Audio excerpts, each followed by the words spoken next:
being entirely unwilling to suffer. Think about all the depression, anxiety, and irritation we put ourselves through by always seeking suffering as unfavorable, something to be avoided at all costs. Now think about two things: how useless this is and how much trouble it causes. Go on reflecting on this repeatedly until you are absolutely convinced. Then say to yourself, from now on, whatever I have to suffer, I will never become anxious or irritated. Go over this again and again in your mind and summon all your courage and determination, cultivating the attitude of being joyful when suffering arises. Seeing suffering as an ally to help us on the path, we must learn to develop a sense of joy when it arises. Yet whenever suffering strikes, unless we have some kind of spiritual practice to bring it, one which matches the capacity of our mind, no matter how many times we might say to ourselves, well, as long as I've got roughly the right method, I'll be able to use suffering and obtain such and such a benefit. It's highly unlikely that we'll succeed. We'll be as far from our goal, the saying goes, as the earth is from the sky. Therefore, use suffering as the basis for the following practices. Using suffering to overcome arrogance. As I explained before, as long as we are in samsara, we are never independent or truly free or in control of our lives. On the contrary, we are always dependent on and at the mercy of suffering. So we must eliminate the enemy that destroys anything that is wholesome and good, which is arrogance and pride. We must do away with the evil attitude of belittling others and considering them as inferior. From Dodrupchen, Jigme, Tenpe, Nyima, the document is up on the podcast.compassionaterecovery.us under teachings. It's called Transforming Suffering. This is Darren Littlejohn. Welcome to the 12-Step Buddhist Podcast, episode 111, Suffering as Compassion, Humility as Medicine. How to overcome arrogance. So unbeknownst to me, regardless of the level of self-awareness that I've always thought I had, particularly, and well, not exclusively, but primarily, and due to the 12 steps in Alcoholics Anonymous in my 20s, 30s, 40s, 50s. So I'll go back to being about 25 and a friend who really disowned me super hardcore. I think I just wasn't the right kind of person. I wasn't a good person to her for what she needed. But what she had told me when we were in our graduate program in psychology, she was an IO, industrial. Mary was her name, and she has two M's at the end, and I won't say the other one. And, well, there's a self-awareness scale that we were dealing with in one of our courses, I think a personality course probably. She said to me that my level of self-awareness was so much lower than I thought it was, and she was really convinced. And I'm going to say that was, around 93, 93. And I realized it, in the past few years, it's really become clear. So the level of self-awareness is driven deeper through adversity, through suffering. I don't know another way, you guys, so I'm not saying that there isn't a way to do it through bliss. If you have bliss, if you have all of your needs met, you're not struggling in the Maslow hierarchy of basic needs. I've been struggling in these for quite some time. And I understand a lot about taking responsibility and internal locus of control and taking responsibility for myself as a person in recovery who's worked steps and being a Buddhist.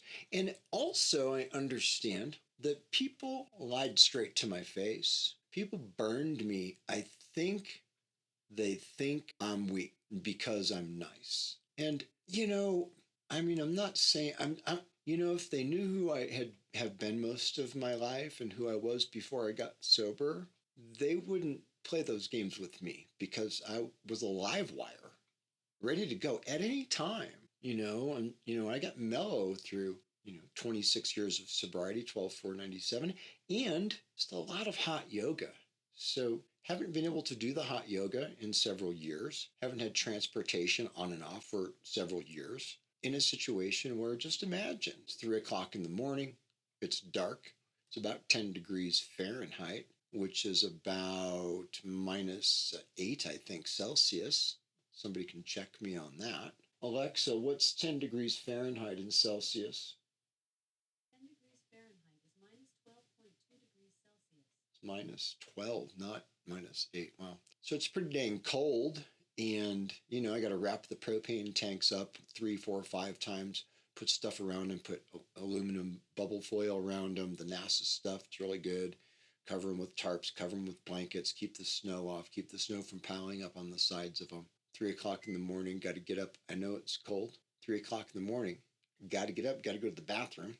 Well, I'm sitting on a nicely made box, but it's a box on top of a bucket with sawdust. And you got to pee into a bottle, because if you pee at the same time as you poop, it's just really gnarly and it smells bad and it's kind of gross. So you want to kind of try to control that. It's 3 o'clock in the morning.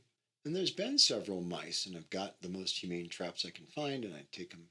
I haven't had any mice in the traps for a week or so. I may have gotten them all, but I don't know.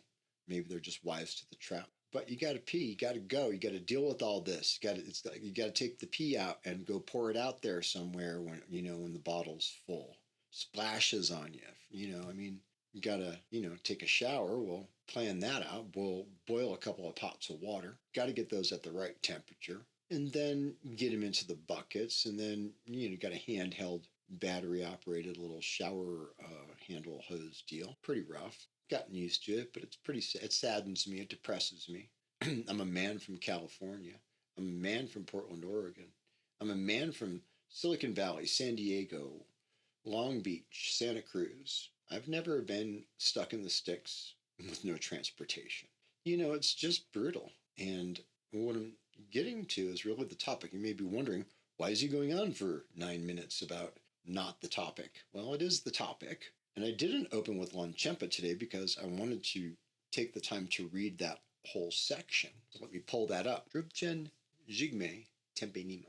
Dropping the attitude of being entirely unwilling to suffer. From now on, whatever I have to suffer, I will. The thing is, it's so easier said than done. And if you've got the 4-alarm fire going on since childhood, I asked my sister, my blood relative, for help to get out of this misery. And she said, "Oh, I'm sorry your life is hard. Can't you call a church?" Huh.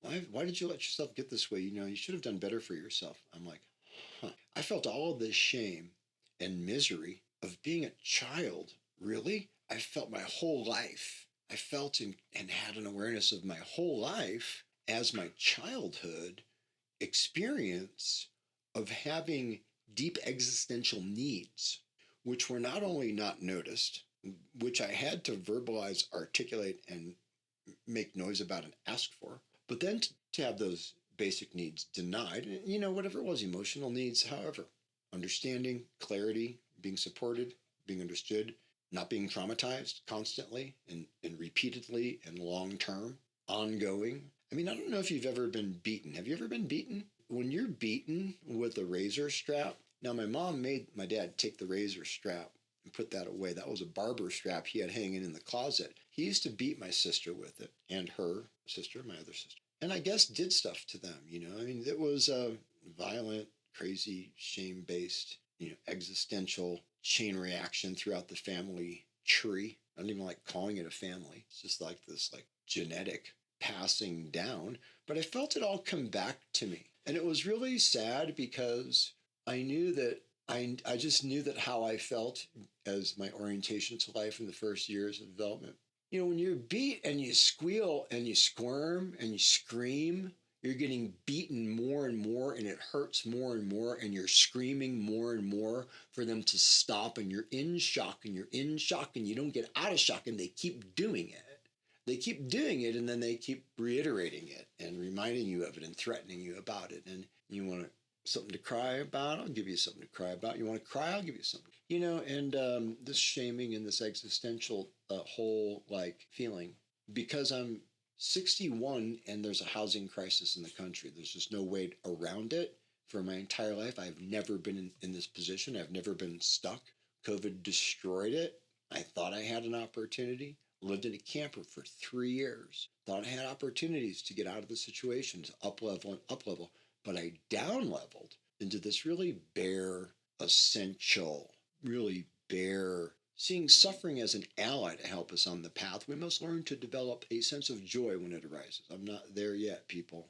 But this is the Bodhisattva path. Yet, whenever suffering strikes, unless we have some kind of, it's true. If we have no spiritual practice, forget it. But one that matches the capacity of our mind, no matter how many times. This is the method. As long as I've got roughly the right method. No, you have to use the method. You have to understand precisely the method. And the method is to turn it around and say, okay, so as we go along, what's the opportunity? I don't know. All I can do is, like, the suffering is acute. It's very, very difficult to breathe at high elevations. Energy is low. It's like dragging my feet. And I'm a fitness guy, but it's challenging to live, with heart condition and all this. So why am I complaining? Well, this is the actual truth. And this is really, therefore, using suffering as the basis for the following practices. This is one of them. We don't have time for one. There are many on the document, which you can get on the podcast website at podcast.compassionaterecovery.us, because it's not about me, it's about us. We all suffer, Buddha number one. We all suffer. Suffering is pervasive, Buddha number one. Okay, so we're in the same boat, without exception, equally, all in the same boat. And not equally if we're getting some Dharma to help ourselves with a spiritual practice. To be a Buddhist in recovery is to have a Dharma practice that we take very, very seriously. Because again, like the 12 steps, our life depends on it.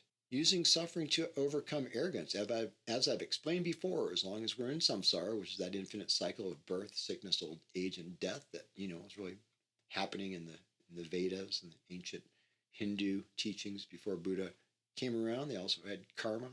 So this Buddha retooled and added and expanded and deepened to the meaning of these terms, as Buddhas do. It's kind of like the Star Trek with the tricorder and the voice translator AI automatically. Buddhas speak your language. Buddhas speak your language. On the contrary, we're always dependent on and at the mercy of suffering. The enemy that destroys is arrogance and pride.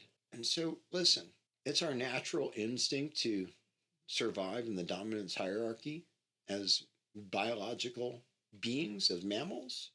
We have to have this understanding of the evolution of human beings, Homo sapiens, and check that book out. It's really, really important to understand the book Sapiens. I can put a link in the show notes. It's a really, really popular book, super big, massive bestseller. Really deep, really well done, and super mind-blowing. Right? You got to understand where you're coming from. This is Dharma, connection, karma.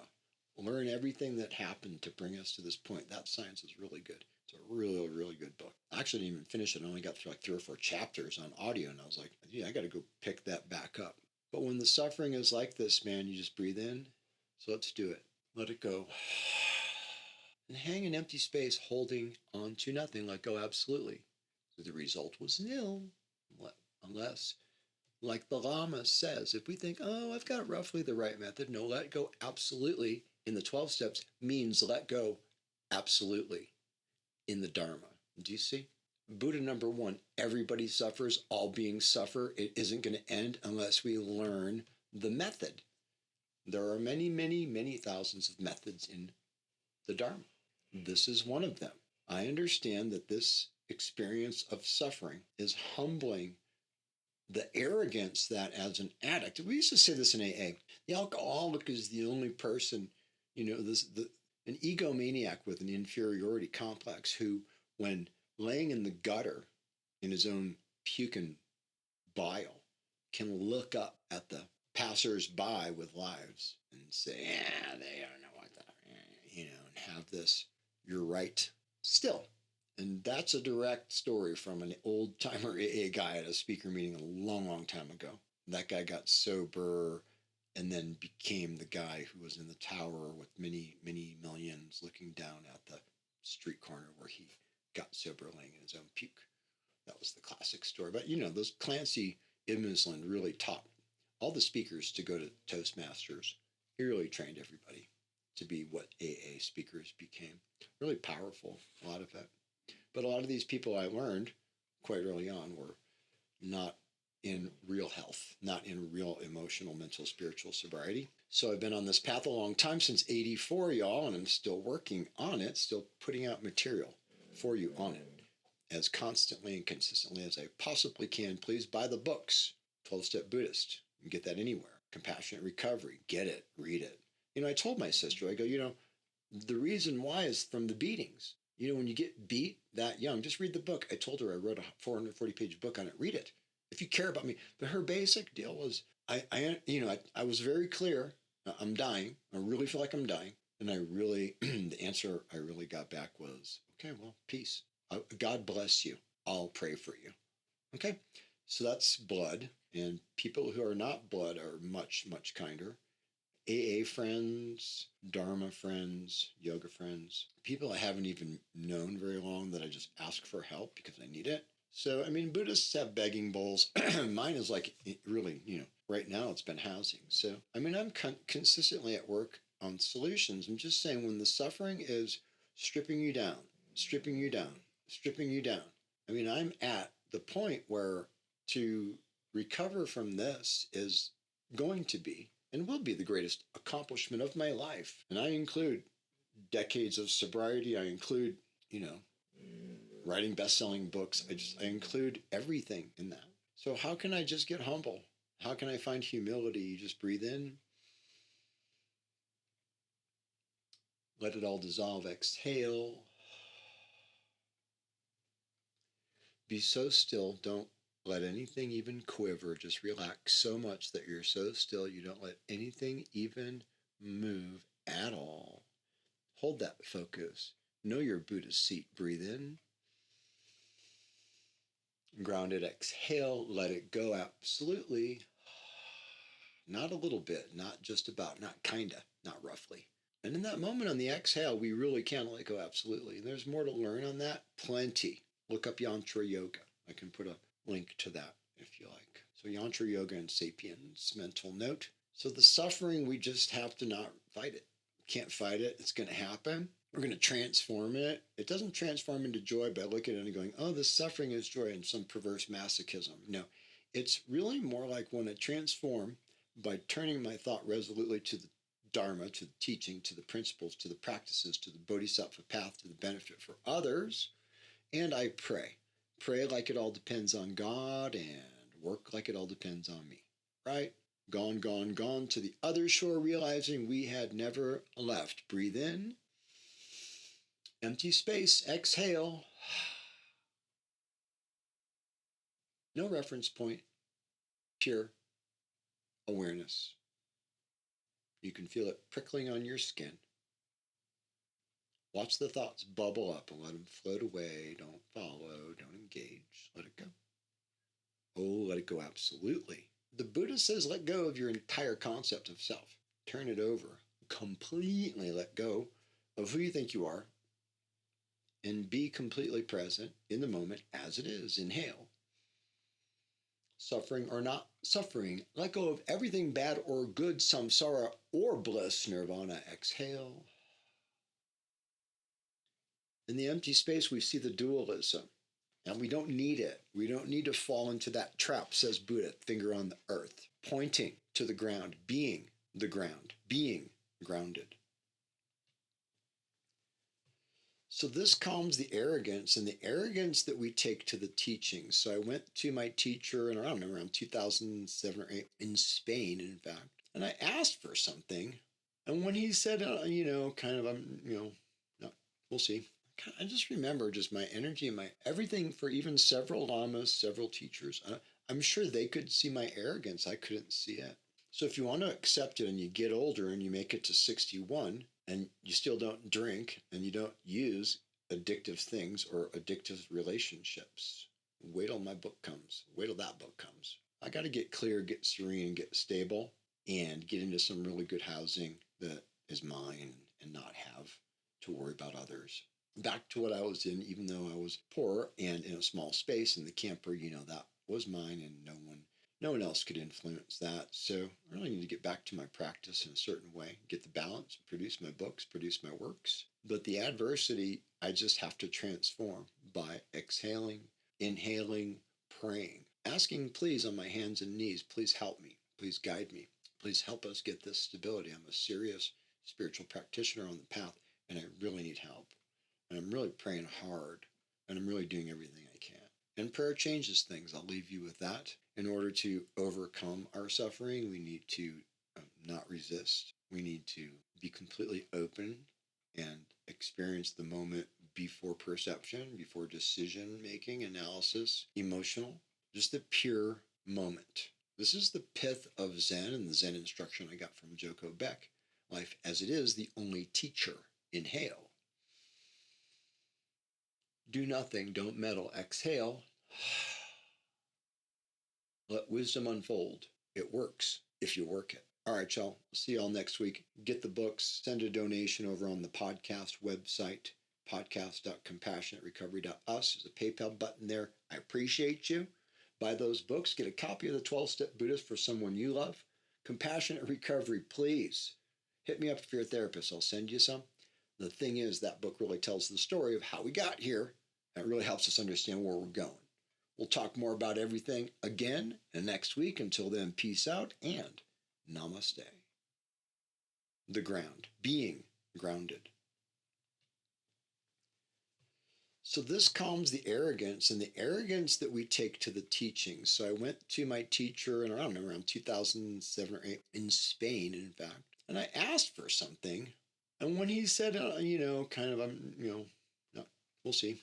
I just remember just my energy and my everything for even several lamas, several teachers. I'm sure they could see my arrogance. I couldn't see it. So if you want to accept it and you get older and you make it to 61 and you still don't drink and you don't use addictive things or addictive relationships, wait till my book comes. Wait till that book comes. I got to get clear, get serene, get stable, and get into some really good housing that is mine and not have to worry about others. Back to what I was in, even though I was poor and in a small space in the camper, that was mine, and no one else could influence that. So I really need to get back to my practice in a certain way, get the balance, produce my books, produce my works. But the adversity, I just have to transform by exhaling, inhaling, praying, asking please on my hands and knees, please help me, please guide me, please help us get this stability. I'm a serious spiritual practitioner on the path, and I really need help. And I'm really praying hard, and I'm really doing everything I can.